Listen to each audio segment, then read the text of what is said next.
Hey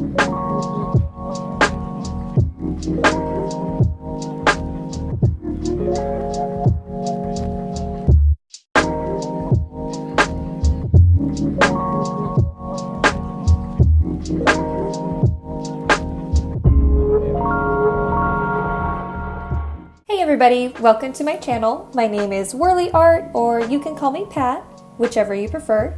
And today we're going to be touring my first sketchbook that I've completed in 7 years.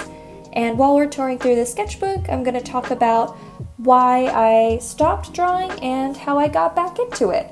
So without further ado, let's go ahead and look at the sketchbook.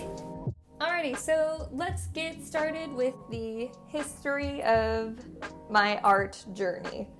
I started drawing very young. I started off with copying and tracing anime pictures like Clamp with Cardcaptor Sakura and Tokyo Mew Mew. I was just a little girl in the 90s, so of course I was all about that magical girl aesthetic. So I would essentially be drawing every day for 6 hours a day. Like the moment that I got home from school, I'd be boom, drawing. I didn't really have a whole lot to do after school because I was unpopular. And probably the reason why is because during school I would also annoy the shit out of everybody by being like, do you want to see what I drew? Do you want to see my drawing? So that was pretty much birth up until like 2006, and then 2007, so about 7th to 8th grade, I got a Wacom tablet from my parents, and I practically spent every night staying up super late until like 2 in the morning, drawing on Photoshop and Paint Tool Sci, and learning how to use those programs because I would always watch people do speed paints on YouTube and be like, I want to do that. And then I was also pretty active on DeviantArt, and all my favorite artists were drawing these amazing illustrations with Photoshop and with Paint Tool Sci. Speaking of DeviantArt, for this video I figured, oh, I should look on my old DeviantArt to get an accurate timeline of everything.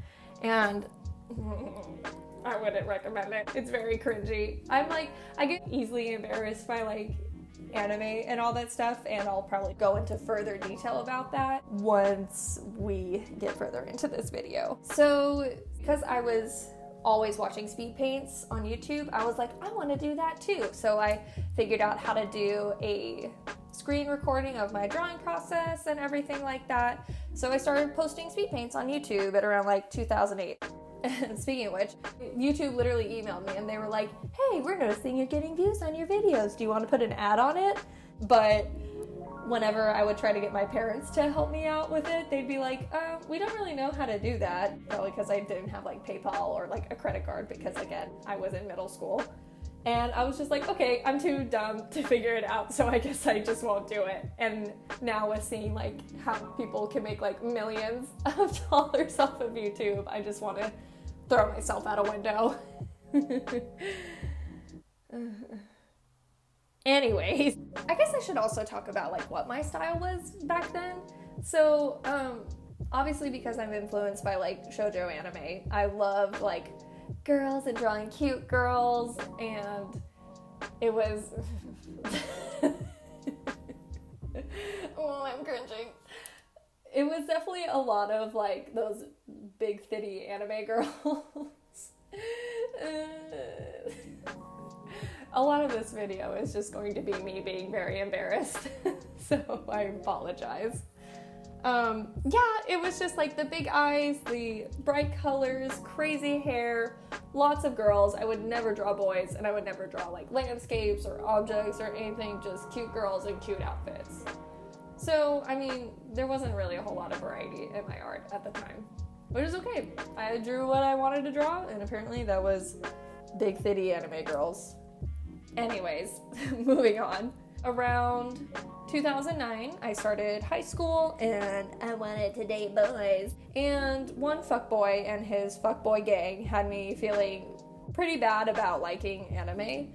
Again, as you can tell by how I've previously talked about this, I was cringy. But also it's like, hey, fuck you, maybe don't make fun of people for liking stuff that they like. So I started to feel embarrassed about what I liked to draw. I was slowly beginning to draw less and less, And so because I didn't have that artistic outlet of like drawing, I then got into theater, like really got into theater. Around 2010, I pretty much stopped drawing altogether. I pretty much stopped drawing aside from like the random sketch requests on 4chan because I'm edgy and I went on 4chan when I was a sophomore. Around that time too, I started dating another guy that was very curious about my YouTube channel that I hadn't posted on in a long time, but I was really cringed out and embarrassed by it, so I just deleted it out of fear of being made fun of. And today I'm like, what the fuck, Patricia, you idiot? There's literally only like one record of my old YouTube channel existing.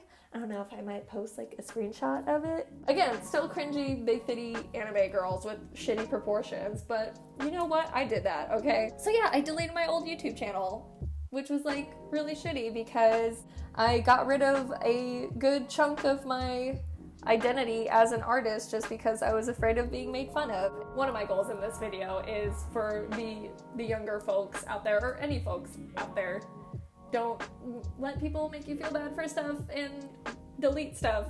Keep it at least. Anyways, so that was 2010. So around 2012, I graduated high school. So from 2012 to 2015, I did community college. And so I was, again, still mainly focusing on theater. And I took like 1 or 2 painting classes on the side because I'm like, this is going to be a really fucking easy credit.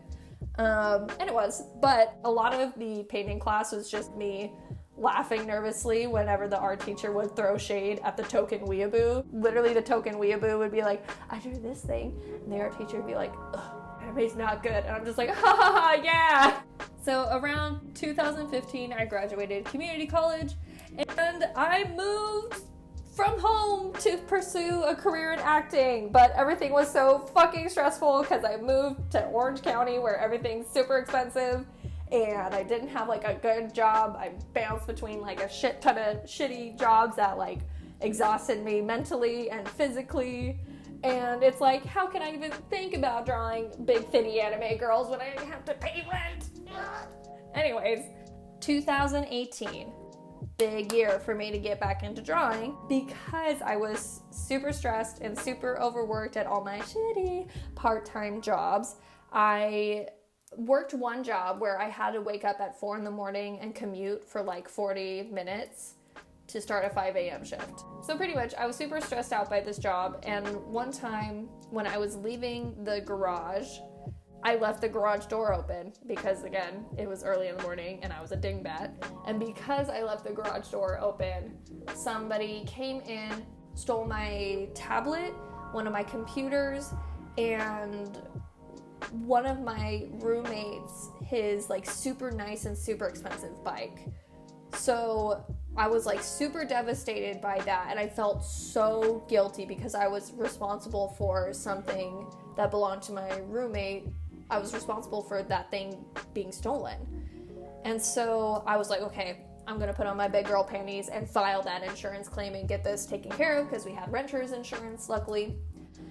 And, you know, calling people and adulting and stuff like that, it's hard. It's like super hard. It's so weird because I consider myself an extrovert, but when it comes to talking on the phone with people, it's like, whew, stress. Stress is way up there, man. So I need a lot of stuff to motivate me to keep calling my insurance and keep trying to get that claim.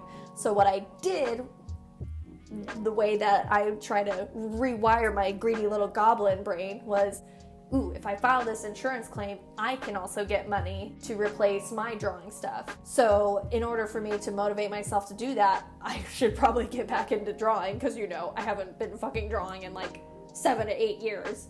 So I just like did what I did in the past, and I just went on YouTube, and one of the first people that I saw was Sinix. I cannot recommend this dude enough. He has a very similar story to mine, to where he drew for a very long time and took a really long break from drawing and then suddenly got back into it, and he is like super good. His story was really inspiring to me at the time because anytime that I would try to get back into drawing, I was always telling myself that it was too late for me. Like I waited too long and I was past my prime, and I would always think about like, oh, how good would I be if I never stopped drawing? And that stupid thought made me not want to get back into it, which is silly. It's so silly to think that. So because he offered so many helpful tutorials on his YouTube channel, I was like, wow, I can get back into drawing and everything will be okay. So he was a huge inspiration for me, and for whatever reason, Frannerd was also recommended to me, and her style is just so beautiful. It's so precious, and it's pink and girly, and it just, I don't know, for whatever reason, every time I see it, it just feels like home. It feels so warm and comforting, and her YouTube videos are also just a huge inspiration to me as well. And honestly, like her style, I still like draw in a very similar style to her. I feel I'm super influenced by her. And that's what you're gonna see a lot in the sketchbook, is just me recreating some of my favorite artists' styles, because that's how I originally got into drawing, was just copying stuff that I liked. And it's okay to copy stuff, just don't post it up and be like, look, I did this, and then even worse, don't try to make money off of it. That's just rude. Anyways, so those were the YouTube videos that I would watch to motivate myself to get that insurance claim. And so because I was watching those videos, I began to draw in this very sketchbook that you're seeing right here. Wowie. It's so funny because like I got this sketchbook as a Christmas gift from my aunt, and at the time I was like, I'm never gonna finish this. And now, guess what? Past me, I just joked my own ass. Anyways, long story short, the claim was processed, so I was waiting on that shmoney to come through. So I kept drawing in the sketchbook because I was like, okay, it's gonna be very dumb if I purchase a new artistic tool to replace my old artistic tool if I'm not drawing. Like, that's just ridiculous. So I was doing all that, but I still wanted to finish up my sketchbook before October because I wanted to try Inktober, because I don't know if I said this previously, but I was also posting on Instagram. Towards the end of this sketchbook, you might notice that it's like, the quality has significantly decreased. So probably at around September, yeah, I think around September, I was like, okay, in order for me to finish this sketchbook before October, I need to do 5 to 6 pages a day, which I do not recommend. So I apologize for the end of this sketchbook, but you kind of do get to see when things get wacky and just like, I'm just gonna experiment and see what happens. So that was pretty much the whole journey of this sketchbook and my whole journey as an artist before finishing this sketchbook. So some lessons to learn from my past is, first of all, boys are trash, so don't let anybody make you feel bad for what you like to do. Another thing, and I didn't talk about this enough in the video, but this is a very important lesson, is you really, if you want to be the best artist possible, you need to vary up your interests. I didn't really talk about this that much, but I am still very glad that I focused on theater, because working in theater made me focus more on emotion, character motivation, and body language and physicality, which I'm just here for, man. Like, that's the kind of stuff that I want to draw now. And honestly, if I never did theater, then I'd probably still just be focusing on drawing those big, titty anime girls. So definitely vary up your interests. And most important lesson is it's never too late to get back into the swing of things.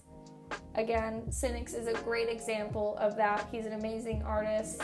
It's never too late to get back into the swing of things. Don't ever let the idea of, it's been too long, I shouldn't do this, I've missed my prime. Don't ever let those thoughts prevent you from doing something that makes you happy or works that creativity muscle, man. Thank you so much for watching this. If you want to see more of my illustrations and more of what I'm working on now, feel free to look at my Instagram. That's literally the only place that I post stuff up. Feel free to check that out, or if you don't, thank you for still watching. Goodbye.